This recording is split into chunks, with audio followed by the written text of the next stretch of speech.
He's giving the money to charity, which is fantastic, and I think it'll be quite a bit of money. He'll have to declare it, so we'll all know what he's had. And yeah, well, best of luck to him is what I say.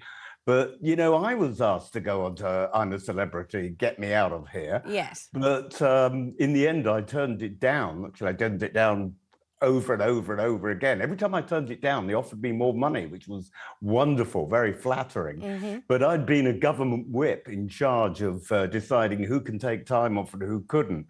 So I thought it would be a little bit hypocritical of me then to take 3 months off.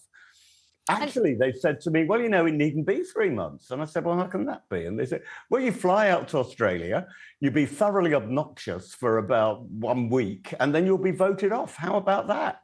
And I thought, no, that's probably not the best deal. I mean, it wouldn't be 3 months. It's about 4 weeks, I suppose, something like that, all told. But tell me what you make of the reaction in his constituency, for example. We've had a reporter in Newmarket today who says, you know, the level of disgust and anger and disappointment, frustration really was off the scale. She struggled to find a single person who would say, oh, good luck to him, it's his choice. Of course, why shouldn't he? And if I could, I would. Nobody was saying that. People were saying, well, I think, you know, just how fed up they were about it, how deeply let down they felt. Yeah, I guess I can understand that. But of course, you know, unless you do a proper survey, you don't actually know what percentage of the population really does think that. As I say, I chose not to do it. I didn't think people in Lichfield would be over-impressed with my disappearing off to Mount Tamborine, which is near where they film it, in a beautiful part of Australia, which I know very well.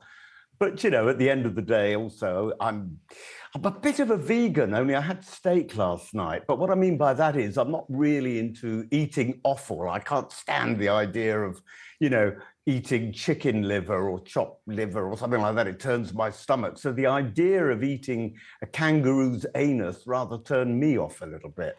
Michael, I mean, you're not alone in finding the idea of that repugnant. I mean, you're keeping the conversation with me, you know, light-hearted and gentle and genial. And that's nice because you're a genial gentleman and it's nice to have your personality shining through. Of course it is. Otherwise, I wouldn't invite you on the show in the first place if I didn't want Vanessa, to you're bask such a in it. flatterer. But let's do the thing that I think Rishi Sunak, your leader, would like us to do. And that is, you know, think about being serious after such an ridiculously turbulent time in Conservative Party history and indeed in the country's history. Now, you know, being light-hearted about a reality show is fine at certain times and in certain places. But I wonder, given what we've all just been through and what we're all anticipating going through this winter, whether Matt Hancock is sending either a message of absolute lack of care and consideration, or whether it's something much ruder than that, something that I can't replicate on the television, but effectively a Harvey Smith, a 2 fingers, a 1 finger, that kind of salute to the country, to his constituents, to the people who put him in that place originally. I mean, he wouldn't be able to be Matt Hancock, former Health Secretary, if his constituents hadn't voted him in. And surely he's meant to be working for his constituents as you're meant to be working for yours. Well, Vanessa, it's not a good time. I have to agree with you on that. I mean, there's no question. I mean, is there ever a good time to not be a member of Parliament and do a 3-month or 1 month, you reckon, reality show? I thought the programme was 3 months, but anyway, whatever. But you're right. And of course, we have gone through an incredible period of turbulence, and some of it was our making, of course.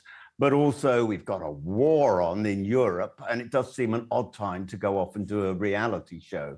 But then, as I said to you, is any time a good time to disappear for 1 month and do a reality show? Nadine Dorries did it.